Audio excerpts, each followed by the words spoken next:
Hello students, welcome back to our channel Edugrabber और आप सभी का स्वागत है फिर से एक इन्फॉर्मेटिव वीडियो में। आज के वीडियो में हम बात करने वाले हैं regarding PhD admissions of Delhi university.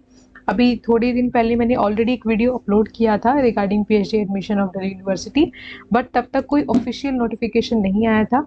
लेकिन अब जो है आपका इन्फॉर्मेशन बुलेटिन आ चुका है, सारी चीज़ें ऑफिशियली डिक्लेयर हो चुकी हैं।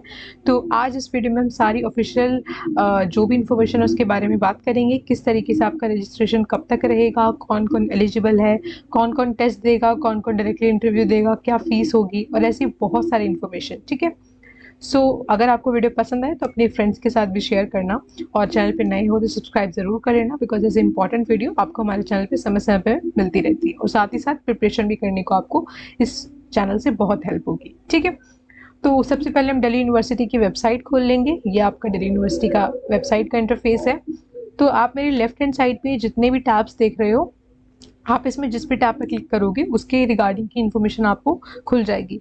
तो अभी मैंने पीएचडी के ऊपर क्लिक किया हुआ है क्योंकि हमें पीएचडी की बात करनी है। तो इसमें दो लिंक हैं, पहला है रजिस्ट्रेशन लिंक और दूसरा है आपका बुलेटिन ऑफ इन्फॉर्मेशन। तो रजिस्ट्रेशन तो आपका रजिस्ट्रेशन के लिए है, लेकिन रजिस्ट्रेशन करने से पहले आपको बहुत सारी इन्फॉर्मेशन पता होनी चाहिए जो कि आपके बुलेटिन ऑफ इन्फॉर्मेशन के अंदर दी गई है। तो ऑलरेडी मैंने इसको ओपन करके रख लिया है और जो भी इंपॉर्टेंट चीज़ें हैं उनको हाईलाइट करके रखा है ताकि पूरा बुलेटिन पढ़ने में हम लोगों का समय जो है वीडियो में बर्बाद ना हो। ठीक है। तो सबसे पहले आपका इस तरीके से कुछ इंटरफेस खुलेगा, जैसे कि यहाँ पे देख सकते हो बुलेटिन ऑफ इन्फॉर्मेशन। आपकी पीएचडी के एडमिशन्स के रिगार्डिंग जितना भी इंफॉर्मेशन है वो सारा आपको इसके अंदर मिल जाएगा। ठीक है। तो थोड़ा स्क्रॉल करोगे तो यहाँ पे आपको दो फेज़ 1 और फेज़ 2 इस तरीके से चीज़ें देखने को मिलेंगी। इस फेज़ 1 और फेज़ 2 को समझना आप लोगों के लिए बहुत ही ज़रूरी है कि फेज़ 1 किन के लिए है और फेज़ 2 आपका किन के लिए है। ठीक है। तो सबसे पहले ये बात कर लेते हैं कि फेज़ 1 किन के लिए है। तो फेज़ 1 की जितनी भी ये डिटेल्स लिखी हुई हैं ये उनके लिए हैं जिनको एग्जामिनेशन यानी कि जिसको हम एंट्रेंस टेस्ट बोलते हैं वो नहीं देना है। ठीक है, बिल्कुल सही सुना आपने। फेज़ 1 में आपको एंट्रेंस टेस्ट नहीं देना है। तब किन बच्चों को नहीं देना है? जिन्होंने नेट क्लियर किया हुआ है, नेट जेआरएफ क्लियर किया हुआ है, नेट सीएसआईआर क्लियर किया हुआ है या फिर नेट के इक्विवेलेंट जो भी ये एग्ज़ाम्स होते हैं उन सबको क्लियर किया हुआ है, तो उनको कोई भी एग्ज़ाम नहीं देना है। उनका जो रजिस्ट्रेशन है वो 12 जुलाई से स्टार्ट हो चुका है और क्लोज कब होगा आपका? 2 अगस्त को होगा। और इंटरव्यूज़ कब होंगे आपकी डिपार्टमेंट में या फिर सेंटर में? तो वो होंगे आपकी 16 अगस्त से लेकर के सितंबर तक। ठीक है, यानी कि 1 महीने 1 मंथ आप लोगों के इंटरव्यूज़ चलेंगे। तो बेसिकली यहाँ पे इंटरव्यू क्यों लिखा हुआ है? क्योंकि जो भी जिन्होंने भी नेट वगैरह क्लियर किया है या जेआरएफ क्लियर किया है उनके पास ये एडवांस अपॉर्चुनिटी है कि आप लोग को कोई एग्जामिनेशन दिए बिना डायरेक्टली केवल इंटरव्यू में अपीयर होना है। इंटरव्यू में फिर आपके जो भी इंटरव्यू ले रहे होंगे वो फैकल्टी आपको जो है सिलेक्ट करेगी और उसके बाद आपका जो भी रिकमेंडेशन होगा by DRC and BRC. So DRC and BRC क्या होता है वो मैं आपको बता देती हूँ। So DRC is Departmental Research Committee and BRS is Board of Research Studies। ठीक है, इनके रिकमेंडेशन के बाद आपका अगर एडमिशन हो जाता है तो आपका last date of fee payment क्या होगा? सितंबर 27 होगा। अब बात करते हैं फेज़ 2 की। फेज़ 2 किन लोगों के लिए? ठीक है, तो फेज़ 2 उन बच्चों के लिए जिनको यहाँ पे आपको एंट्रेंस टेस्ट देना है। ठीक है, जिन्होंने कोई भी नेट क्लियर नहीं किया है किसी भी तरीके का लेकिन वो पीएचडी में एडमिशन लेना चाहते हैं, तो वो ऐसे बच्चे जो है एंट्रेंस टेस्ट के थ्रू जो है आएंगे।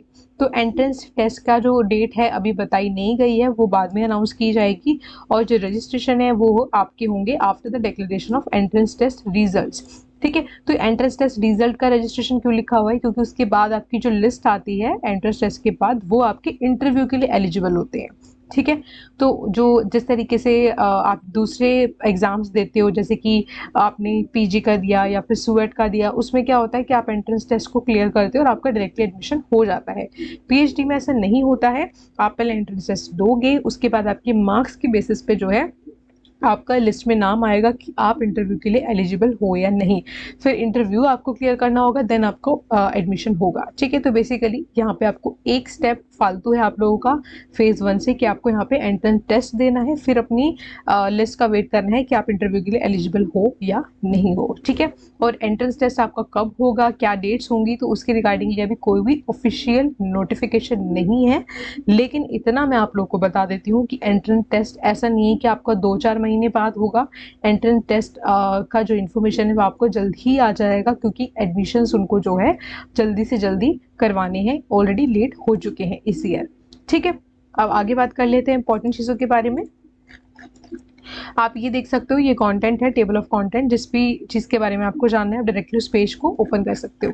तो यहाँ पे मैंने ऑलरेडी इंपॉर्टेंट पॉइंट्स को हाईलाइट करके रखा हुआ है। तो फर्स्ट आप जो देख रहे हो ये सारे हैं डिपार्टमेंट्स, काइंड ऑफ फैकल्टीज जिनके अंडर आप अपने पीएचडी को अप्लाई कर सकते हो। Arts, applied social sciences and humanities, education, music, commerce, तो इन सबको आप जो है रीड कर लेना।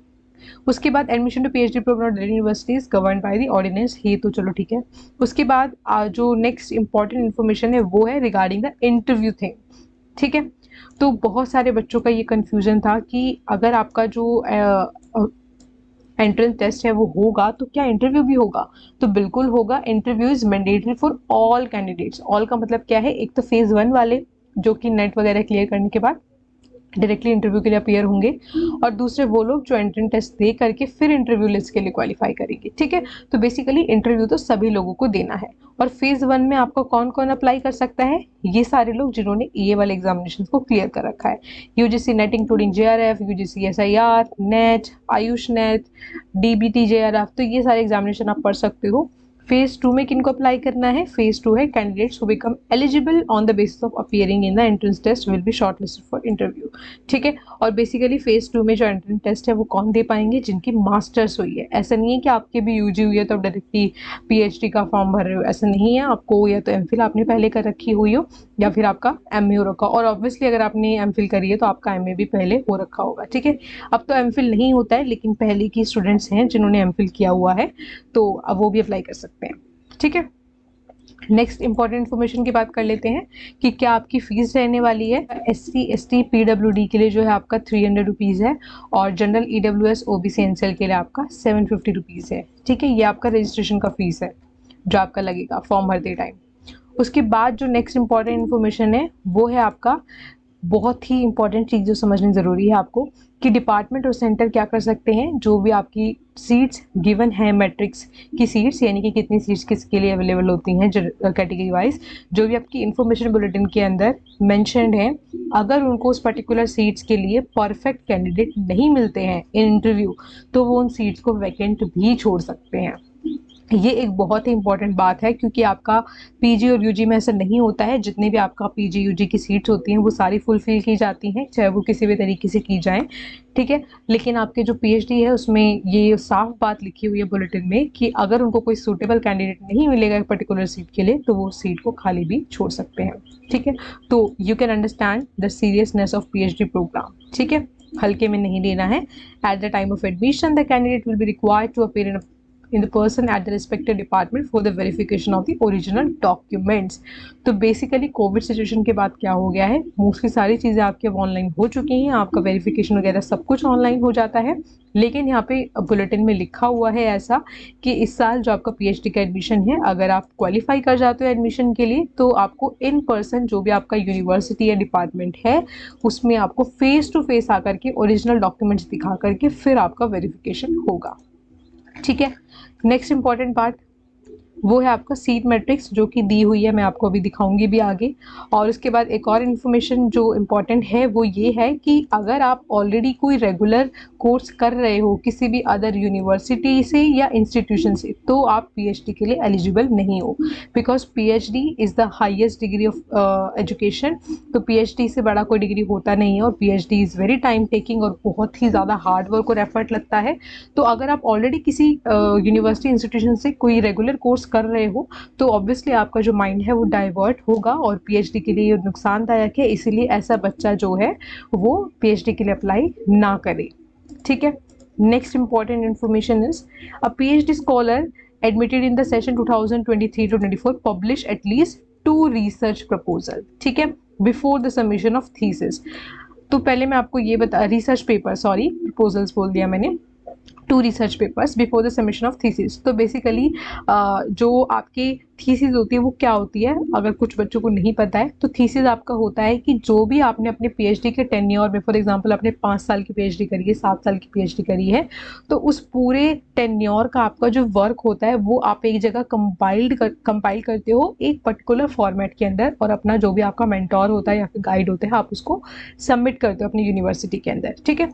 तो वो होता है आपका थीसिस, जिसके बाद आपको जो है पीएचडी की डिग्री ग्रांट की जाती है कि अब आपने पीएचडी कर ली है, ठीक है।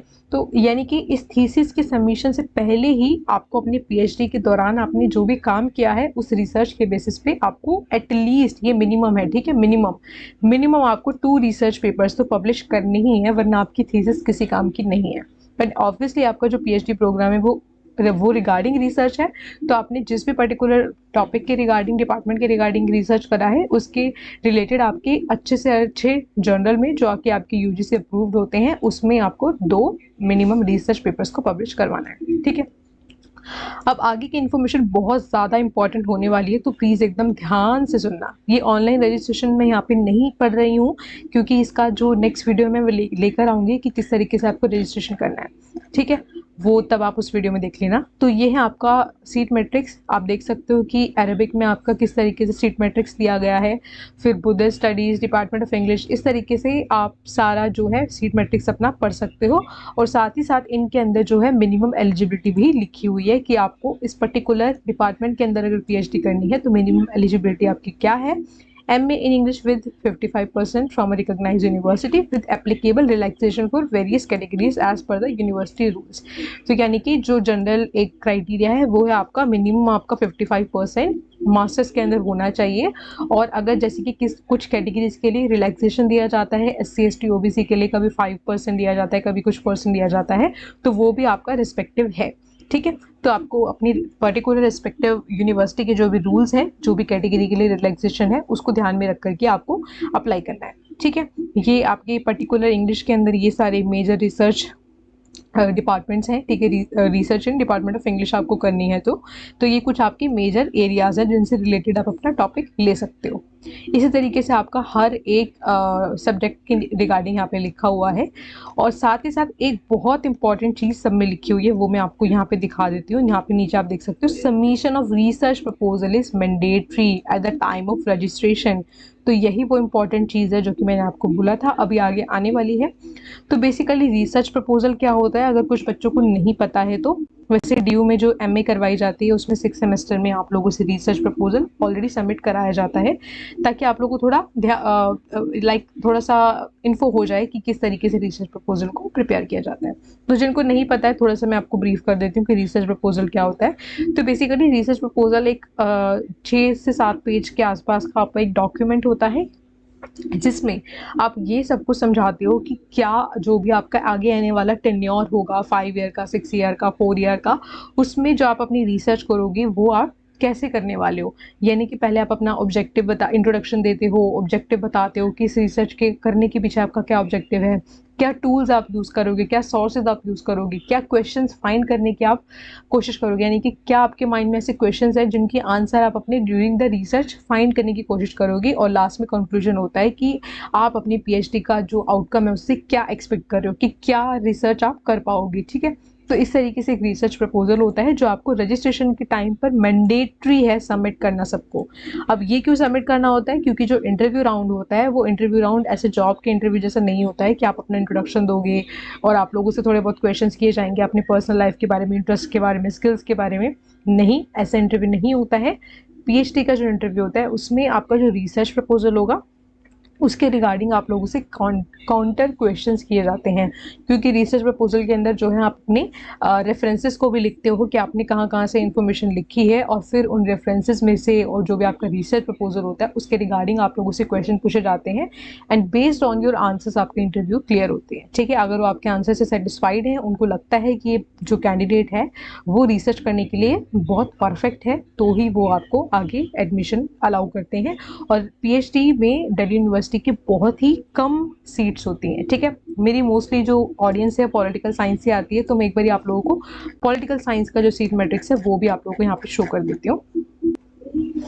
तो ये जो है आपकी major areas of research in department of political science है कि आप इनसे रिलेटेड कोई भी अपना ले सकते हो रिसर्च का टॉपिक।